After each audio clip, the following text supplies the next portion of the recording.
Jadi pada pertemuan pagi ini kita akan membahas mengenai sistem operasional Bank Syariah. Ya, saya rasa kalian sedikit banyak sudah membaca mengenai materi ini. Harapan saya nanti ketika saya menjelaskan kalian ikut menanggapi mana yang kurang paham atau sekiranya ada yang kurang jelas gitu ya.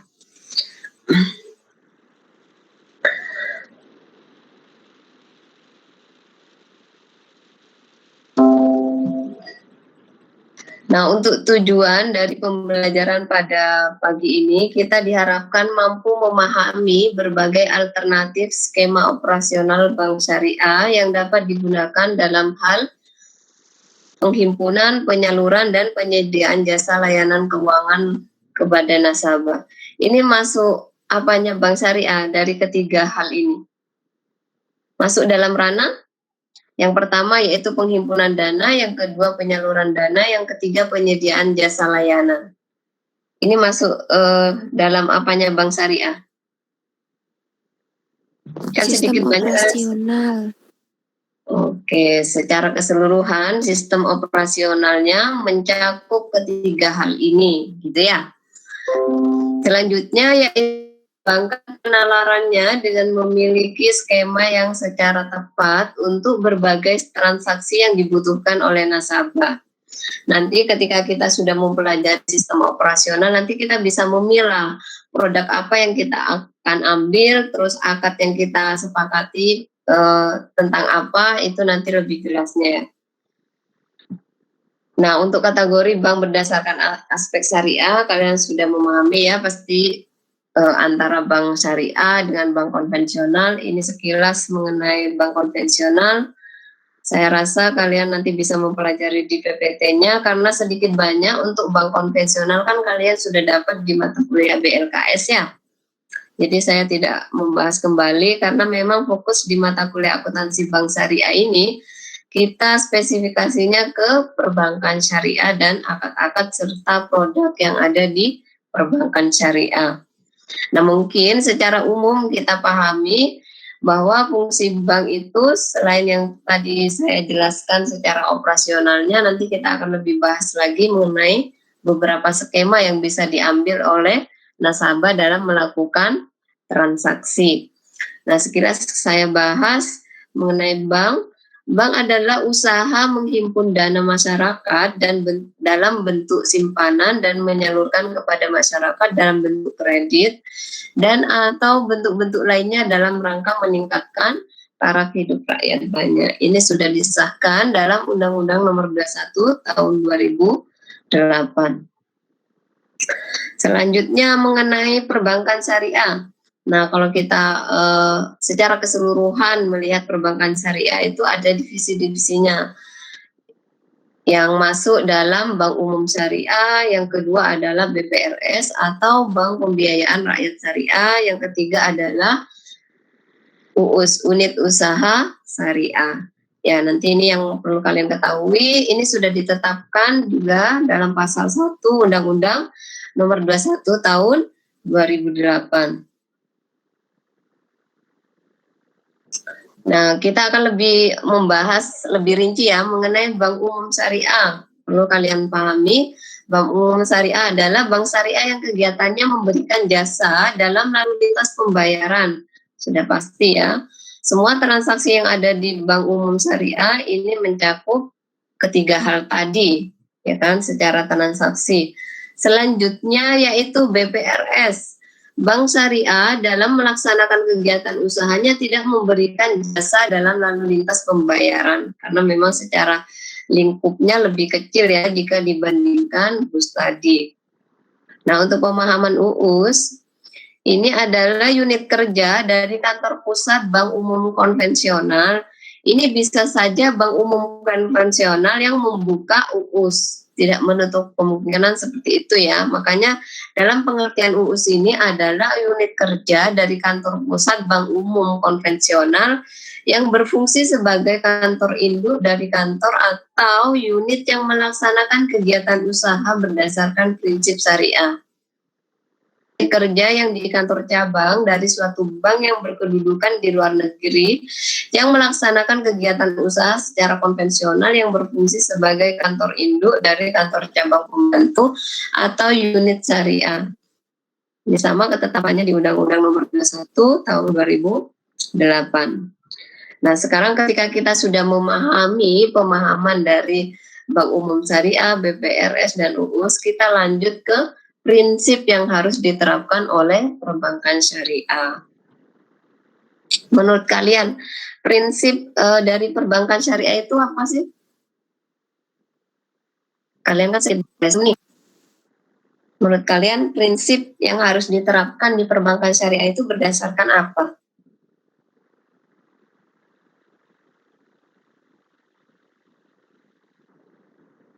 Berdasarkan prinsip syariah, Bu. Bagi hasil. Bagi hasil, Bu. Kalau konvensional bunga. Prinsip syariah, terus bagi hasil. Siapa lagi? Mudharabah. Mudharabah, masuk ke akadnya ya. Nah, ya. Jadi sekilas prinsip yang harus diterapkan oleh perbankan syariah itu memang harus berdasarkan hukum Islam. Ya, betul. Intinya berdasarkan hukum Islam dan syariat Islam, tidak boleh keluar dari yang sudah disyariatkan oleh Islam. Seperti produk-produknya mungkin harus halal dan lain sebagainya. Jadi secara akad maupun barangnya itu harus sesuai dengan syariat Islam. Jadi menurut Undang Nomor 21 Tahun 2008, prinsip syariah sudah ditetapkan berdasarkan prinsip hukum Islam dalam kegiatan perbankan berdasarkan fatwa yang dikeluarkan oleh lembaga yang memiliki kewenangan dalam penetapan fatwa di bidang syariah. Nah, yang memiliki kewenangan dalam menetapkan fatwa di bidang syariah itu siapa tugasnya?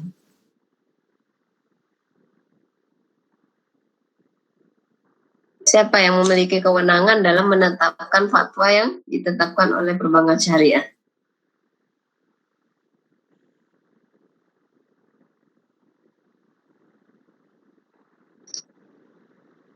Eka Fatma, siapa? Gimana, Bu? Dewan Syariah Nasional. Oke, itu sudah dijawab oleh Aprilia ya.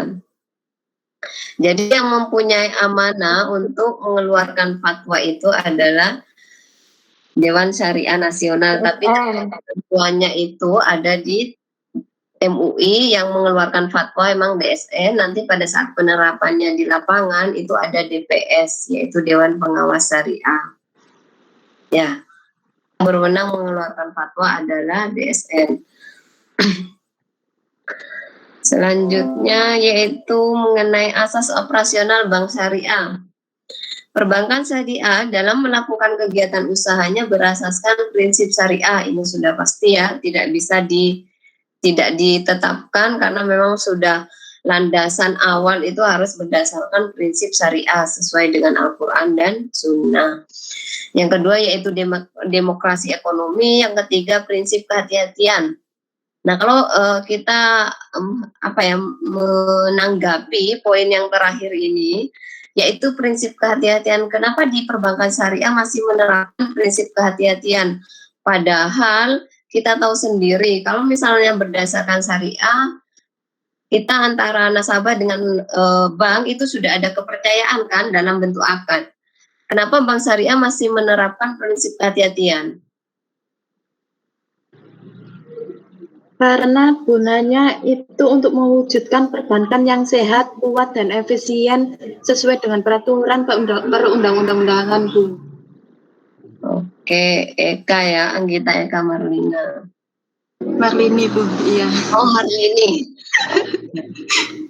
Anggita Eka Marlini. Oke, baik Mbak Eka. Jadi memang secara keseluruhan, kenapa perbankan syariah itu menerapkan prinsip kehati-hatian? Memang ada amanah kan di situ, ya kan? Pihak nasabah menaruh uang di bank itu dalam bentuk amanah, makanya misalnya dana itu disalurkan ke masyarakat, itu merupakan bentuk tanggung jawab bank sebagai jasa kan ya. Nah, itu yang harus tetap diperhatikan sama pihak perbankan, ya kan? Karena ada tanggung jawab sendiri di situ nanti. Ya. Selanjutnya yaitu tujuan operasional Bank Syariah. Perbankan syariah bertujuan menunjang pelaksanaan pembangunan nasional dalam rangka meningkatkan keadilan, kebersamaan, dan pemerataan kesejahteraan rakyat. Pasti ya, semua bank mempunyai tujuan yang memang secara menyeluruh untuk masyarakat secara luas, ya kan. Cuma kalau misalnya berbicara bank syariah, mungkin bank syariah lebih memberikan kemudahan dalam artian ada perbankan yang tidak memerlukan jaminan dalam kita membutuhkan dana, ada yang seperti itu. Jadi bentuk kemudahan ini bisa diterapkan dalam pemerataan, misalnya bagi hasil, konsep bagi hasil ini kan berdasarkan jual beli ya, kita melakukan transaksi, kalau misalnya untung kita akan bagi rata, merugi kita akan menanggung bersama. Intinya prinsip keadilannya pun diterapkan di perbankan syariah. Nah, seperti yang tadi di awal dijelaskan bahwa fungsi bank syariah itu hampir sama dengan bank konvensional, cuma nanti yang membedakan itu ada di poin yang terakhir ini, yaitu sosial ya. Baik, kita bahas fungsi yang pertama yaitu manajer investasi. Penghimpunan dana, ini kan penghimpunan dana ini diperoleh dari siapa? Dari nasabah. Oke, baik ya. Jadi biar kalian sudah terbiasa, oh berarti penghimpunan dana ini dalam prinsipnya pasti diperoleh dari nasabah. Nah, untuk nanti aplikasinya, produknya ini bisa dalam bentuk prinsip wadiah berupa titipan atau prinsip mudharabah dalam bentuk kerjasama, ya kan? Nanti untuk lebih jelasnya kita bahas dari bab selanjutnya mengenai masing-masing produk yang ada. Jadi di bab ini saya akan membahas secara keseluruhan, tapi secara singkat-singkat, tapi nanti lebih jelasnya dari masing-masing produk yang masuk dalam kategori penghimpunan dana, penyaluran dana, produk jasa, ini yang kita akan bahas di bab-bab selanjutnya. Selanjutnya yaitu penyaluran dana. Kalau berbicara penyaluran dana berarti pihak bank menyalurkan ke nasabah atau pihak ketiga atau masyarakat yang membutuhkan. Nah, di sini untuk penyaluran dana ada 3, yaitu prinsip jual beli, murabahah, salam, dan istisna. Kalau prinsip bagi hasil ada mudharabah dan musyarakah. Ini dalam bentuk kerjasama. Kalau yang ketiga yaitu prinsip sewa, bisa ijarah dan ijarah mutahiyyah tamlik. Gitu ya. Kalian nanti harus bisa membedakan, oh kalau penghimpunan dana ada prinsip apa saja, wadiah, mudharabah.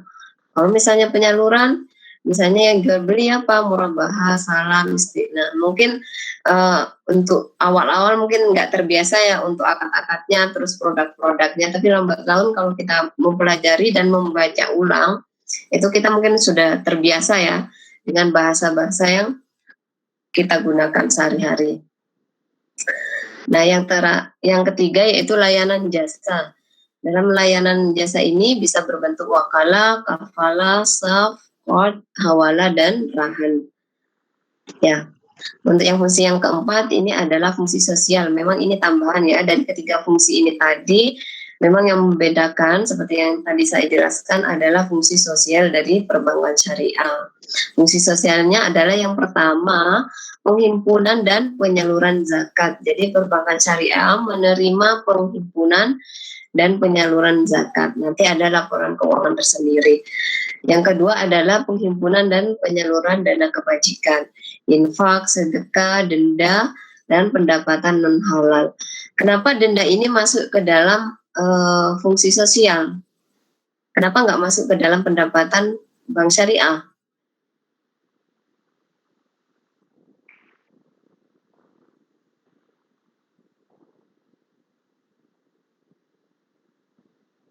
Coba kalian analisa. Jadi kalau di perbankan syariah itu ketika ada denda itu tidak masuk ke dalam pendapatan bank syariah, tapi masuk ke dalam dana sosial bank syariah itu sendiri. Kenapa?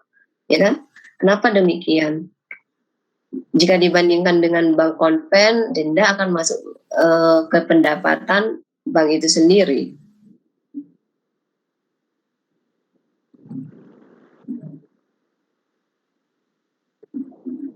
Ini saya minta yang videonya nggak diaktifin aja ya, biar kelihatan nanti wajahnya. Pada dibuka semua pas saya Mas Suru ya. Kenapa? Tadi sambil melamun gitu ya dengerin saya. Ayo coba dianalisa. Kenapa denda masuk ke dalam fungsi sosial, tidak masuk ke dalam pendapatan bank syariah? Megawati, kenapa Mika?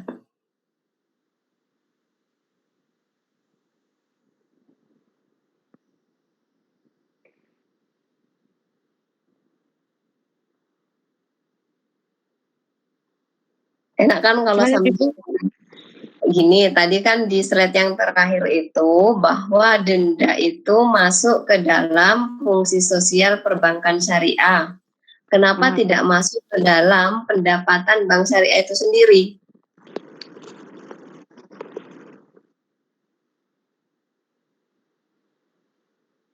Sedangkan di bank konvensional denda masuk ke dalam pendapatan bank. Kenapa di bank syariah tidak sama? Itu saya nyoba, Bu. Aprilia, oke. Coba-coba berhadiah ya. Enggak, ayo. Alivia, Ibu. Alivia sih. Oh, Alivia. Oh, saya kira Aprilia. Oke, Alivia, gimana? Karena denda itu kalau dalam syariah itu dimasukkan dalam fungsi sosial, karena kan denda itu berhubungan dengan ini, Bu, perilaku masyarakat. Kalau masyarakat itu seperti telat, itu kan bisa dikenakan denda. Begitu, Bu. Oh, gitu. Saya mau ngomong. Oke, Aprilia ya. Ya mungkin ya Bu ya, mungkin saat dikenakan denda itu dendanya nanti masuk amal ke masyarakat Bu, bisa disalurkan ke sumbangan masjid atau lain sebagainya. Mungkin loh. Kenapa nggak pede dengan jawabannya? Nggak masalah. Salah loh, nggak saya hukum ya kan. Jadi sedikit banyak sudah betul. Jadi memang denda itu kenapa tidak dimasukkan ke dalam pendapatan bank syariah? Karena memang tidak diperbolehkan. Dalam artian itu bukan masuk pendapatan secara real dalam transaksi jual beli atau dalam transaksi sewa. Kan itu bukan pendapatan ya. Itu hanya sekedar denda yang diberikan kepada nasabah yang dia memang dengan sengaja melakukan keterlambatan. Makanya Majelis Ulama Indonesia itu memperbolehkan denda. Ya nanti kalian bisa cari referensinya untuk ketetapan bahwa MUI itu menetapkan denda itu diperbolehkan dalam bank syariah. Tapi masuk dalam fungsi sosial. Ya memang kenapa diberlakukan denda supaya apa? Supaya nasabah itu tepat waktu. Ya kan? Dalam pembayaran juga sesuai kesepakatan di awal. Makanya denda itu diperbolehkan. disiplin. Oke, ada yang ditanyakan apa sudah jelas? Jadi nanti siap-siap yang videonya nggak aktif pasti saya suruh ya.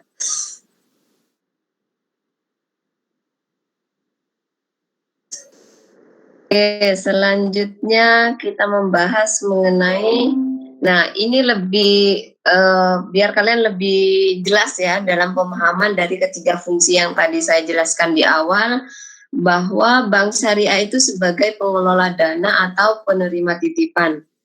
Ya, di sini penghimpunan dana pertama alurnya memang semua pendanaan itu datangnya dari nasabah. Nasabah adalah pemilik dan penitip dana. Nah, nasabah menyerahkan dalam bentuk penghimpunan dana ke pihak bank, yaitu bank syariah. Nah, setelah bank memperoleh dalam bentuk wadiah maupun murabah tadi, titipan, bank akan menyalurkan ke nasabah kembali. Bagi yang nasabah yang ingin bermitra atau yang melakukan pinjaman atau melakukan kerjasama. Intinya di sini nasabah mitra, pengelola investasi pembeli, penyewa, instrumen penyaluran dana lain yang diperbolehkan dalam Islam. Jadi setelah bank menerima pendanaan dari nasabah, bank akan menyalurkan dana. Nah, dari penyaluran dana ini, bank akan memperoleh bagi hasil margin atau fee, ya kan? Ini diperoleh dari transaksi ini. Makanya tadi yang saya jelaskan, denda tidak masuk dalam kategori pendapatan karena memang tidak ada di sini.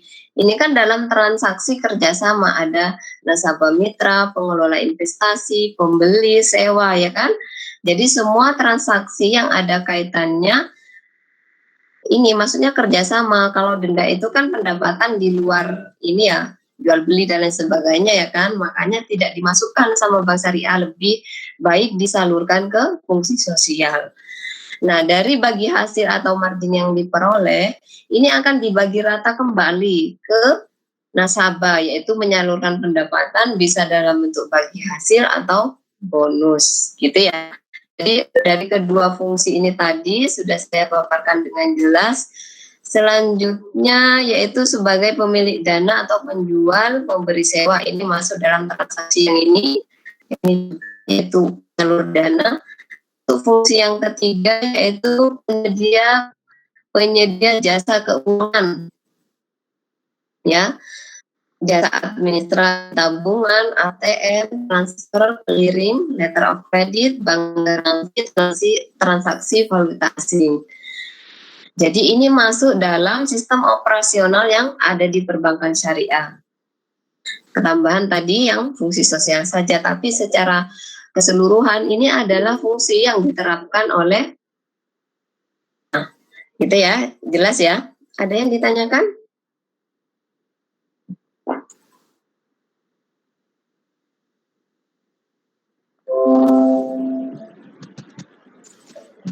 Baik, jika sudah jelas, saya lanjut ke prinsip dalam penghimpunan dana bank syariah.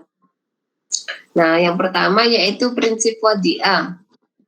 Tadi sudah jelas ya, kalau perhimpunan dana ada dua, yaitu wadi'ah dan mudharabah. Nah, untuk wadi'ah ini dibagi menjadi dua, yaitu wadi'ah amanah.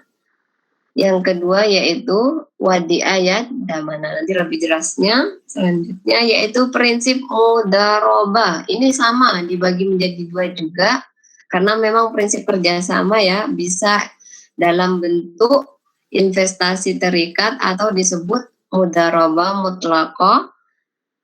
Itu mudharabah muqayyada, ini investasinya tidak terikat. Nah, untuk lebih jelasnya saya akan membahas satu-satu dari masing-masing prinsip ini. Yang pertama yaitu prinsip wadi'ah.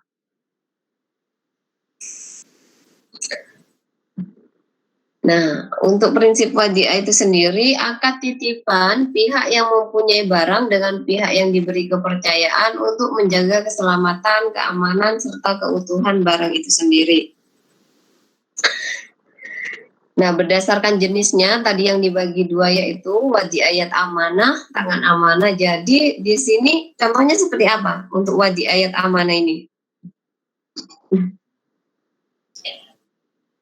Kalian kan sudah memahami pengertiannya, sekarang ke jenisnya.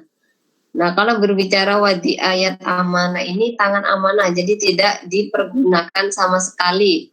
Contohnya apa misalnya? Wadi'ah amanah ini. Itu Bu, di itu Bu, nabung yang di ATM itu loh Bu, yang biasa di tabungan, tidak yang deposito kan, karena jangkanya tuh cepat diambil kapanpun. Gitu, hanya sekedar nitip ya, tidak memperoleh apapun ya. Iya Bu. Jadi perlu kalian garis bawahi, kalau menggunakan prinsip wadi'ah itu maknanya titipan, tidak bisa dipergunakan karena memang nasabah sudah sepakat menitipkan dananya kepada bank dan bank pun tidak boleh menggunakan. Ya seperti itu. Apakah dalam prinsip wadi'ah ini nasabah memperoleh bagi hasil atau tidak? Tidak. Oke, Eka. Baik, tidak ya, karena memang prinsipnya adalah titipan.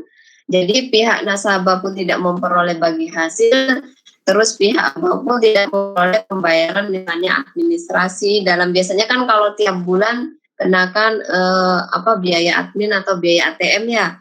Nah, kalau kalian nanti nabung di bank Sipatia ini tidak dipotong sama sekali. Gitu ya. Dua yaitu wadiah yadamana, tangan penanggung menggunakan harta dan menjamin kembali secara utuh. Ini bisa dalam bentuk tabungan maupun giro, tapi ini bisa dipergunakan. Tapi sewaktu-waktu nasabah membutuhkan, ini pihak bank sudah siap. Tapi tetap prinsipnya yaitu titipan. Nah, selanjutnya yaitu prinsip, untuk yang prinsip wadiah ada yang ditanyakan?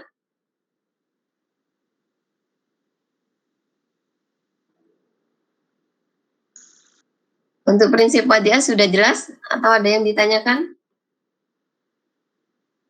Jelas. Sudah, Bu. Oke, kita lanjut ke prinsip mudharabah.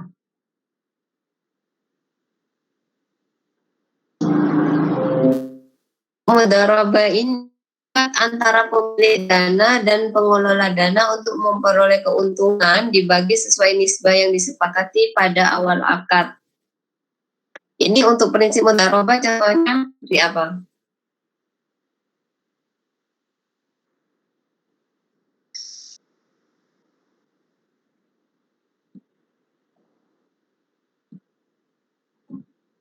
Untuk mudharabah,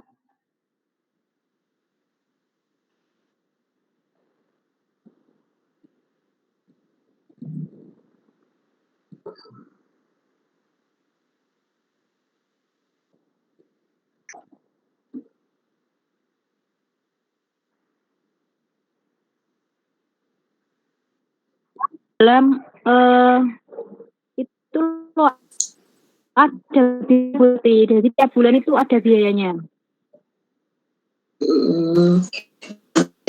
prinsipnya ini kerjasama antara pihak bank dengan nasabah. Ya pasti memperoleh bagi hasil sesuai kesepakatan ya. Ya sesuai seperti itu ya. Jadi yang membedakan antara wadiah dengan mudharabah itu tadi masalah bagi hasil. Kalau wadiah tidak memperoleh, kalau mudharabah ini memang sudah ditetapkan prinsip bagi hasilnya. Nah, selanjutnya berdasarkan kewenangan yang diberikan kepada mudharabah mutlak investasi. Mudharib di sini siapa ini? Berdasarkan kewenangan yang diberikan kepada mudharib. Yang mengelola usaha. Banknya, Bu. Itu tadi yang menjawab yang mengelola usaha.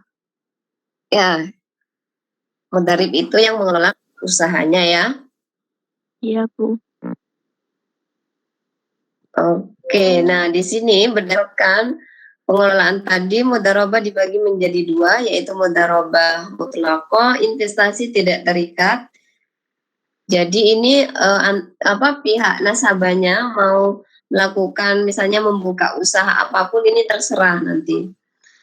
Kalau di tabungan ini bisa dalam bentuk deposito maupun tabungan. Tapi kalau dalam kerjasama ini bisa saja nasabah ini bisa menggunakan dana yang diperoleh dari pihak bank, itu bisa digunakan dalam bentuk apapun, yang penting tidak melanggar dari syariat Islam. Itu sudah jelas. Yang kedua yaitu mudharabah muqayyada. Ini lebih ke investasi terikat, jadi harus ada kesepakatan antara pihak bank dan pihak nasabah. Entah itu jenis usahanya, usaha apa yang mau dibuka, itu harus jelas di awal. Nah, untuk lebih jelasnya ini untuk skema mudharabahnya ya, biar lebih jelas. Nah, mudharib tadi ini cuma gambarnya kok sepasang ya. Intinya ini sebagai mudharib pengelola, ya kan? Nah, sohibul mal sendiri adalah pihak bank. Nah, untuk penjelasannya di sini memang di skema mudharabah ini adalah kemitraan dalam usaha. Jadi ini untuk permodalan 100% dari pihak bank. Sedangkan mudharib hanya menyumbangkan skill untuk mengelola usaha. Jadi kemampuan saja yang diberikan. Nah, untuk pembagian margin atau labanya ini tergantung kesepakatan di awal, karena memang modal dari bank secara keseluruhan, maka yang memperoleh laba lebih banyak ya memang pihak bank, ya kan? Ini contoh perumpamaan presentase saja, 70 dibagi perbandingannya 70-30. Nah, ketika merugi, misalkan mengalami kerugian, ini yang menanggung kerugian siapa? Kalau kalian sudah melihat kan skemanya seperti ini, jika kalian saya minta analisa, terus misalnya mengalami kerugian dalam kemitraan usaha ini, yang menanggung kerugian siapa?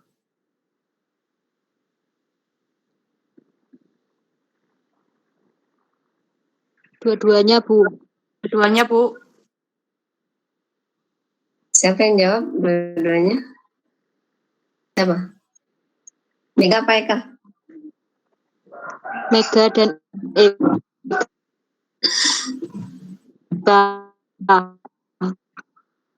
Kenapa dua-duanya? Alasannya kenapa? Kan mesti punya alasan loh kenapa dua-duanya. Saya sambil minum ya. Karena kan dari awal kan bagi hasilnya kan sudah dibagi dua-dua, Bu. Jadi kerugian juga dibagi dua-duanya. Memang kalau dibagi dua-dua adil. Bukan, Bu, sesuai dengan itu persentase kesepakatan awal. Ya paham maksudnya. Memang kesepakatan di awal, margin tadi kan sesuai kesepakatan. Cuma yang saya tanyakan kalau misalnya kerugian ditanggung bersama memang adil. Kenapa? Ya, adil toh, Bu. Sama-sama merasa Kenapa nggak ada? tolak penghargaan kalau syariah. Oh gitu. Jadi adil ya menurut kalian? Oh gitu. Nah sedangkan yang mengeluarkan modal itu kan pihak bank. Masa adil kerugian ditanggung 50-50? Adil nggak? Beneran Aprilia adil? Anggita mau menanggapi? Bu, kalau Ayo. kalau kasusnya nabung, ini kasusnya itu apa, Bu? Pinjam atau nabung? Kayak kita Jadi- pinjam kiro. Tadi Aprilia skemanya apa itu? Ayo dibaca lagi skemanya. Tadi saya menjelaskan skema tentang apa tadi? Nabung apa kerjasama kemitraan? Kerjasama kemitraan. Nah itu. Terus gimana tanggapannya Aprilia? Adil dibagi rata. Enggak, Bu, enggak adil. Jadi Adil itu nggak konsisten Aprilia. Ya terus gimana Jen? sinya, Bu. Adil sesuai proporsinya gitu ya. Akhirnya berubah. Baik, saya jelaskan ya. Lap, Gimana?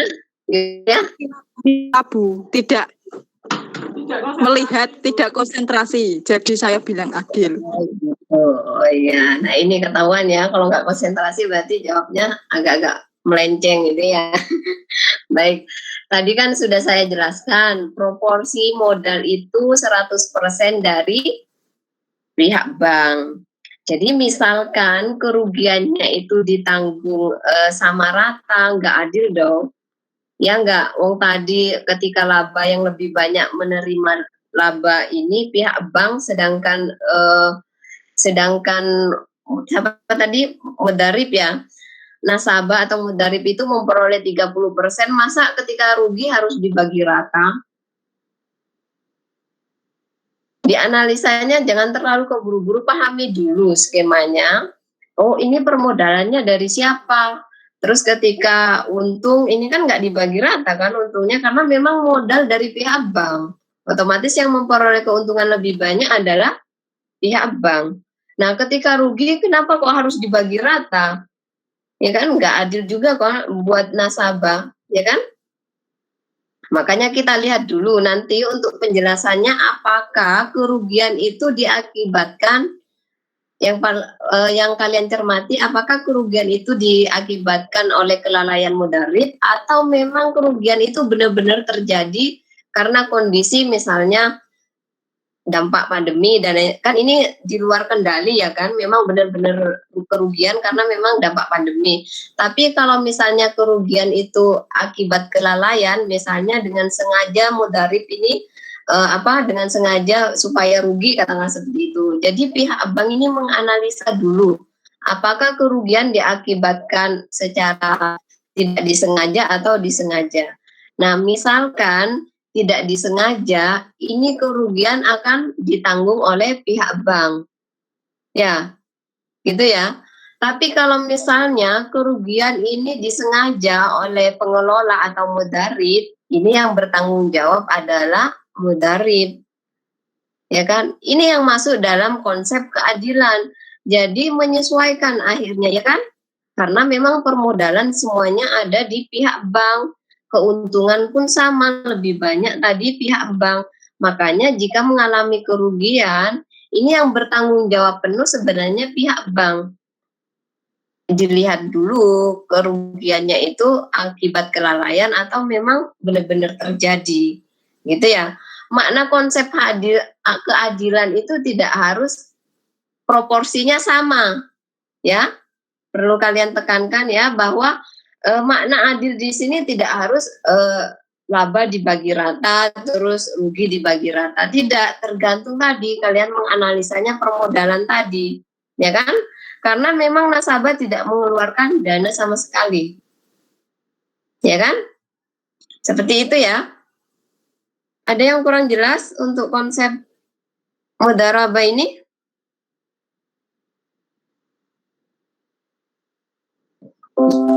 Ada yang ditanyakan apa sudah jelas? Rizky, sudah jelas Rizky? Untuk skema mudharabah?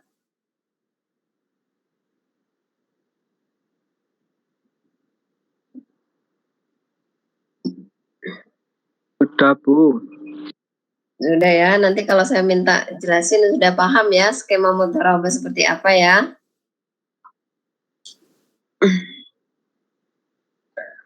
Baik, kalau sudah jelas, saya lanjutkan ke yang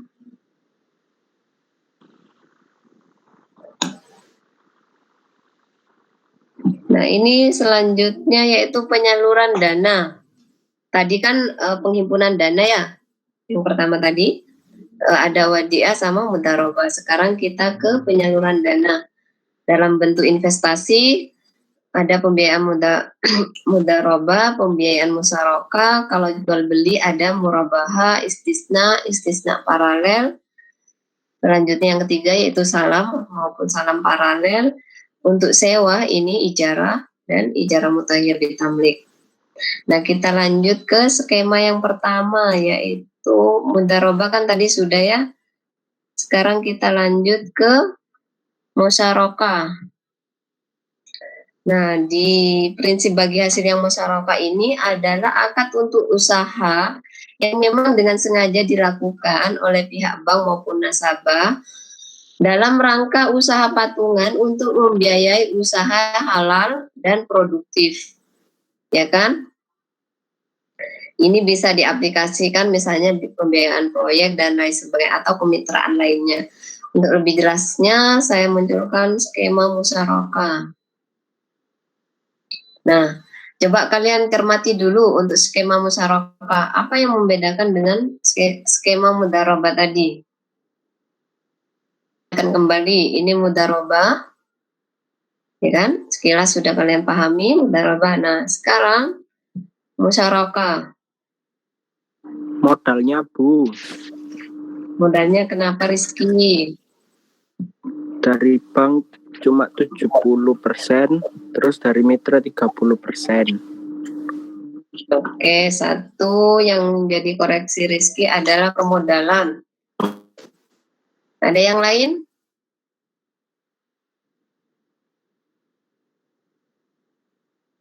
Ruginya juga ditanggung berdua, Bu, sesuai dengan modalnya, Bu, modalnya yang dikeluarkan.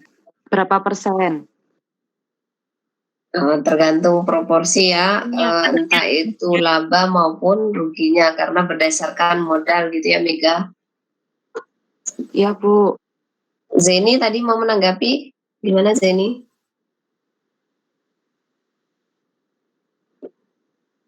Sudah Bu, sama kayak Mega yang labanya. Labanya ya, tergantung proporsi. Oke, Zeni.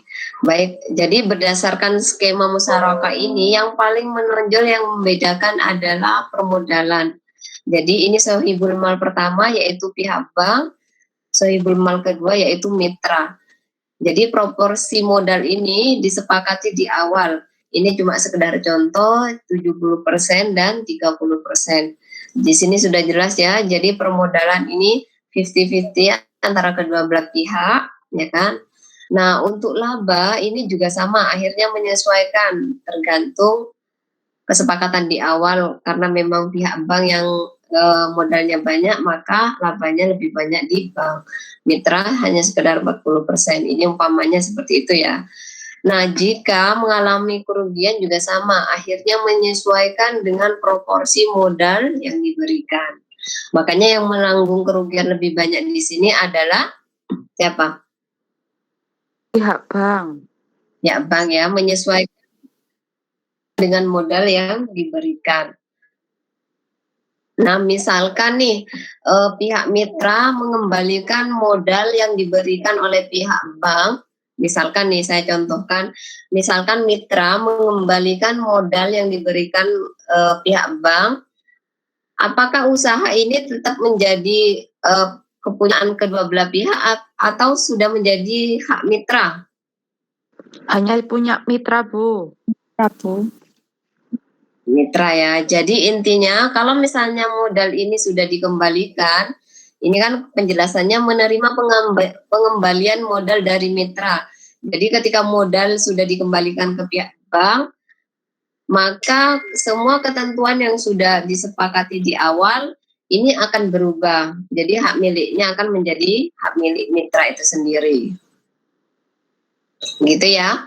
Jadi sudah jelas. Misalnya sama dengan mudharabah tadi, misalkan mudharib mempunyai kelebihan, intinya usahanya sudah lancar dalam artian ingin mengembalikan modal tadi, ya tapi semua harus dibicarakan terlebih dahulu, jangan langsung ujuk-ujuk mengembalikan modal kalau sudah berkembang dan lain sebagainya. Semua kan ada akadnya, jadi harus jelas dulu sebelum modal itu dikembalikan.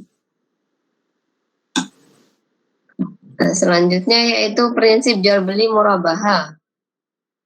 Nah, untuk akad murabahah ini akad jual beli antara bank dengan nasabah. Bank membeli barang yang diperlukan nasabah dan menjual kepada nasabah sebesar harga pokok ditambah dengan keuntungan yang disepakati. Contohnya misalnya apa ini untuk prinsip jual beli murabahah ini? Ada yang mau memberi contoh?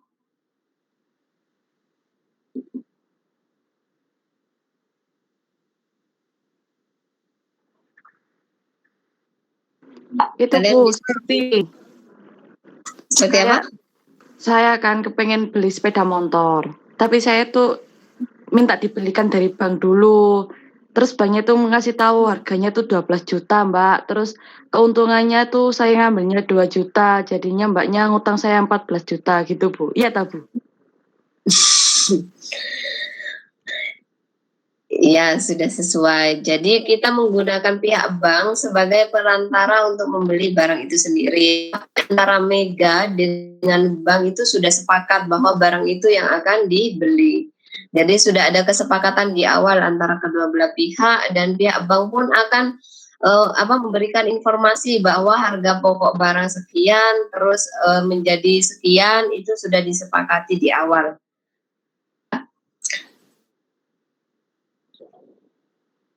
Oke, untuk murabahah saya rasa sudah cukup jelas. Selanjutnya yaitu prinsip jual beli salam. Nah, untuk salam adalah akad jual beli barang pesanan, hampir sama dengan murabahah tadi. Muslafi antara pembeli muslaf dengan penjual muslaf ilai. Spesifikasinya ini harus jelas tapi. Ya sebenarnya murabahah tadi juga harus jelas karena barang yang dibeli kan kedua belah pihak harus sama-sama tahu ya.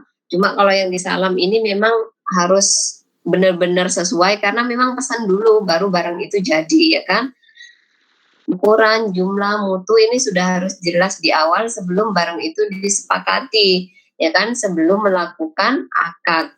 Dan pembayaran dilakukan di muka secara penuh. Nah, ketika kita sudah memesan barang itu, maka pihak yang memesan wajib membayar secara penuh, secara kontan barang itu. Ya, seperti itu ya. Apabila bank bertindak sebagai pembeli, kemudian memesan kepada pihak lain untuk menyediakan barang, ini masuk dalam kategori salam paralel. Ya. Misalnya diaplikasikan dalam produksi agrobisnis atau industri sejenis lainnya. Contohnya misalnya kalian ingin membeli barang tapi pesan dulu nih, baru nanti kalian bisa membayarnya. Nah kalau misalnya dalam bentuk pemesanan tadi sudah jelas dan dibayar di muka, ini masuk dalam akad jual beli salam.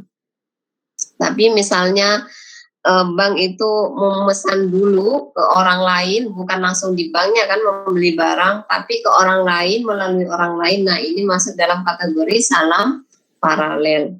Ya seperti itu. Ada yang ditanyakan untuk prinsip jual beli salam?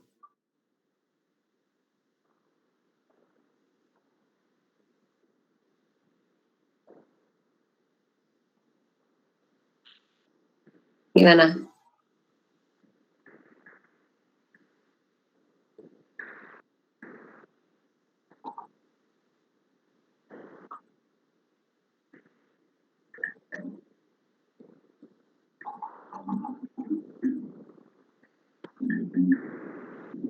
Untuk jual beli salam sudah jelas?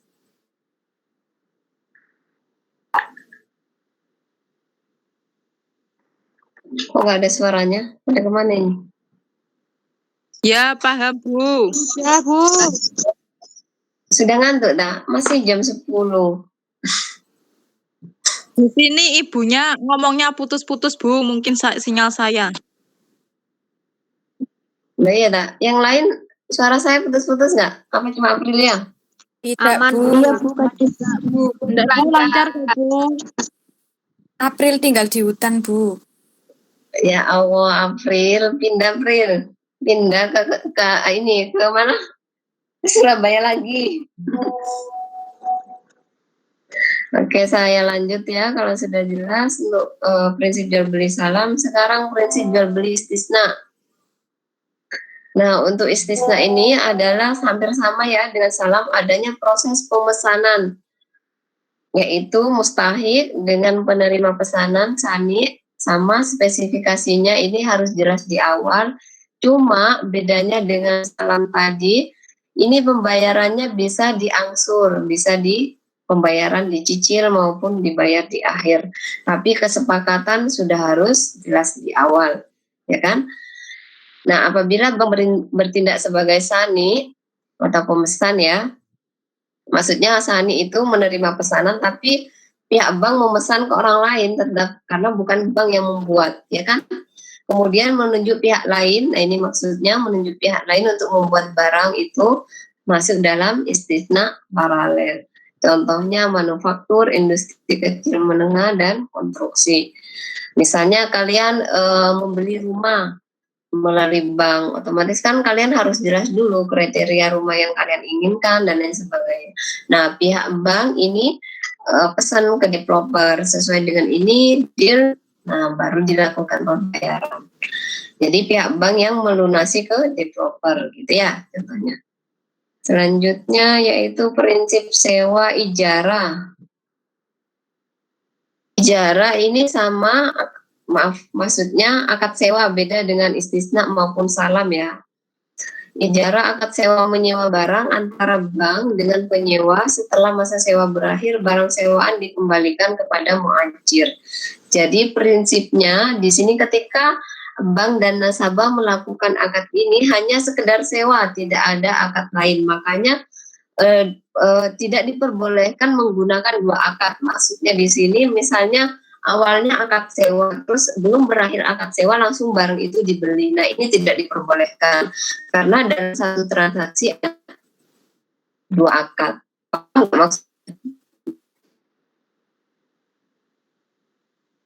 Jadi tidak diperbolehkan dalam satu transaksi adanya dua akad. Jadi kalau misalnya sewa ya sewa, kalau misalnya beli ya beli. Jadi misalnya satu transaksi dua akad itu awalnya melakukan akad sewa. Terus pihak nasabah ini menginginkan barang itu, makanya ingin langsung dibeli katakan. Nah ini tidak diperbolehkan karena memang akadnya ada dua jenis, sewa dan ingin membeli, gitu ya. Yang dimaksud tidak diperbolehkan adanya dua akad dalam satu transaksi, maksudnya seperti itu. Yaitu ijarah mutahiyah bitamlik, akad sewa menyewa barang antara bank dengan penyewa mustajir yang diikuti janji bahwa pada saat yang ditentukan kepemilikan barang sewaan akan berpindah kepada mustajir. Nah, yang masuk dalam kategori yang tadi saya jelaskan tidak diperbolehkan, tapi ketika akad itu menggunakan ijarah mutahiyah bitamlik, ini diperbolehkan dalam artian sudah ada kesepakatan di awal bahwa barang ini saya sewa, tapi nanti saya akan beli, akan menjadi milik saya. Intinya seperti itu ya. Yang tadi tidak diperbolehkan dua akad dalam satu transaksi dalam ijarah. Tapi kalau dalam ijarah mutahiyah bitamlik ini diperbolehkan karena memang sudah ada kesepakatan di awal. Membedakannya antara ijarah dengan ijarah mutahiyah bitamlik.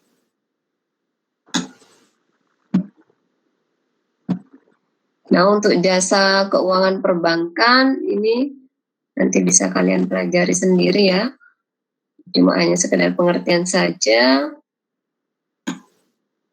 Nanti PPT-nya saya kirim biar kalian nggak bosan melihat saya. Kita kembali lagi ke fungsi yang awal tadi. Nah, ini yang fungsi terakhir ya. Fungsi terakhir dari bank syariah yang pertama yaitu penghimpunan dan penyaluran dana zakat. Ini sudah jelas, penghimpunan dan penyaluran dana kebajikan seperti Qardul Hasan, santunan kewajiban, dan pengeluaran sosial lainnya. Untuk lebih jelasnya, saya contohkan di laporan keuangan. Nah, ini adalah salah satu bank syariah yang ada di Indonesia. Contohnya, misalkan di laporan sumber dan penyaluran dana zakat. Sumber dana zakat bisa diperoleh dari pihak bank, dari nasabah umum, atau dari pegawai bank itu sendiri. Jadi nanti disalurkannya ke siapa ini juga jelas di awal. Ya, contohnya seperti ini. Ini yang membedakan antara bank konvensional dengan syariah dari fungsi sosial. Nah, selanjutnya ini yang masuk dalam sumber dana kebajikan. Nah, yang tadi itu kan ini ada denda nih. Pendapatan non halal juga. Ya kan? Oke, sudah jelas saya rasa nanti kalian bisa pelajari kembali. Nah, tadi kan kita sudah membahas mengenai sistem operasionalnya, produk-produknya, skemanya. Sekarang kita harus mengetahui juga ada beberapa larangan yang sudah diterapkan dalam pasal 24 Undang-Undang Nomor 21 Tahun 2008 mengenai larangan bagi bank syariah maupun BPRS, entah itu UUS juga, unit usaha syariah. Nah, di sini mencakup bank syariah dan unit usaha syariah. Yang pertama, melakukan kegiatan usaha yang bertentangan dengan prinsip Islam atau prinsip syariah. Ini sudah jelas-jelas ya, makanya setiap kegiatan harus terpantau terus sama DPS, Dewan Pengawas Syariah. Jadi tidak boleh perbankan itu melenceng dari ketentuan. Makanya misalkan nih ada produk baru yang diluncurkan sama bank syariah. Nah, ini harus keluar dulu fatwanya, baru bisa diterapkan. Jadi sebelum fatwa diturunkan oleh DSN, ini tidak boleh ditawarkan kepada nasabah. Intinya seperti itu ya. Yang kedua, melakukan kegiatan jual beli saham secara langsung di pasar modal. Yang ketiga, melakukan penyertaan modal kecuali sebagaimana dimaksud dalam pasal 20 tentang kegiatan BUS, penyertaan modal pada BUS atau lembaga keuangan yang berdasarkan prinsip syariah. Dan penyertaan modal sementara untuk mengatasi akibat kegagalan pembiayaan dan UUS penyertaan modal sementara untuk mengatasi akibat kegagalan pembiayaan. Ini juga tidak diperbolehkan. Yang terakhir adalah melakukan kegiatan usaha perasuransian kecuali sebagai agen pemasaran produk asuransi syariah. Nah, ini larangan yang tidak diperbolehkan oleh bank syariah maupun unit usaha syariah. Nah, untuk yang BPRS ini hampir sama. Yang pertama juga prinsip syariah, tidak menerima simpanan berupa giro dan ikut serta dalam realitas pembayaran. Yang ketiga, melakukan kegiatan usaha dalam valuta asing kecuali penukaran uang asing dengan izin Bank Indonesia. Karena memang lingkupnya kecil, makanya tidak diperbolehkan membuka kegiatan usaha dalam valuta asing. Yang keempat yaitu melakukan kegiatan usaha perasuransian kecuali dengan agen pemasaran produk asuransi syariah. Larangan bagi BPRS adalah melakukan penyertaan modal, ini hampir sama dengan bank syariah maupun UUS tadi. Untuk misalnya ada kendala, makanya ada dana talangan, ini sebenarnya tidak diperbolehkan. Yang keenam yaitu melakukan usaha lain di luar kegiatan usaha sebagaimana dimaksud dalam pasal 21 tentang kegiatan BPRS. Acuannya seperti yang di awal tadi. Yang ketujuh yaitu melakukan penyertaan modal kecuali pada lembaga yang dibentuk untuk menanggulangi kesulitan likuiditas BPRS. Jadi memang BI itu mempunyai tanggung jawab penuh Bank Indonesia misalkan, tapi BI memberi tanggung jawab lagi kepada otoritas jasa keuangan yaitu OJK. Misalnya seperti BPRS mengalami kekurangan modal. Nah, ini tidak boleh dana dari investor luar karena memang OJK mampu untuk memberikan dana talangan dan lain sebagainya. Makanya semua ketetapan yang sudah ditetapkan dalam pasal 21 Undang-Undang tahun 2008 ini sudah menjadi ketetapan yang sudah valid. Tidak bisa diganggu-gugat kecuali mungkin ada perubahan dalam penentuannya, dalam artian ada perubahan misalnya pasalnya itu berubah, ada penambahan poin dan lain sebagainya, akhirnya kan mengikuti seperti itu. Yang terakhir yaitu melakukan usaha lain di luar kegiatan usaha sebagaimana dimaksud dalam pasal 21 Undang-Undang tahun 2008 tentang kegiatan BPRS. Seperti itu ya, jadi kalian sudah memahami mengenai larangan terhadap bank syariah, BPRS maupun unit usaha syariah. Baik, slide terakhir saya rasa selesai ya. Sudah nggak ngantuk lagi soalnya udah slide terakhir nih. Udah nggak usah ngantuk lagi. Gimana, ada pertanyaan?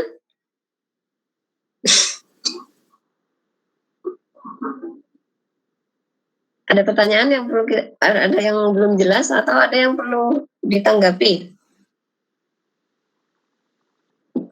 Sudah jelas semua Bu, besok tanya lagi gitu ya. Gak apa-apa mumpung masih sharing, jadi harapan saya di mata kuliah ini kita lebih banyak sharing memang ya, biar saya pun juga bertukar pikiran dengan kalian, sama kalian pemahamannya seperti apa nanti, biar kita lebih enak diskusinya kan seperti itu. Karena memang teori sama praktek itu kalau nggak didiskusikan kita kadang sulit untuk memahami ya kan. Makanya lebih baik kita lebih banyak diskusi. Makanya tugas meresum itu bukan tidak ada manfaatnya, sedikit banyak kan kalian membaca. Ya kan, harapan saya sih dipelajari lagi mana yang kurang jelas pada saat perkuliahan tatap muka seperti ini ditanyakan gitu ya. Oke, ada pertanyaan?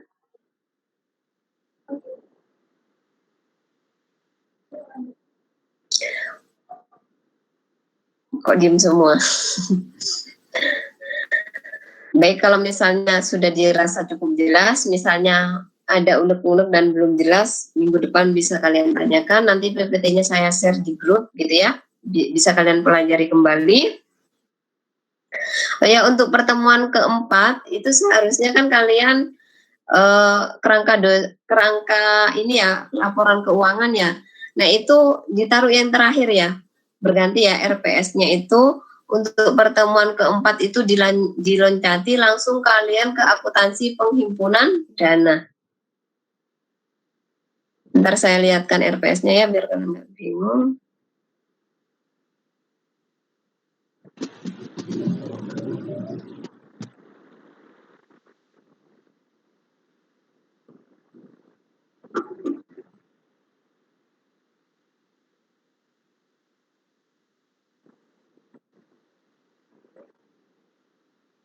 Ini kok sudah pada off kamera semua, udah hilang semua nih.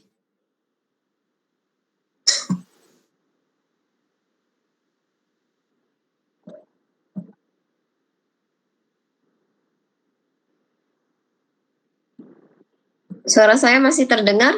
Masih Dengar. Masih jelas. Kok nggak bisa ya saya mau presentasikan ini? Ya, intinya untuk pertemuan keempat itu nanti ditaruh di pertemuan terakhir yaitu 14.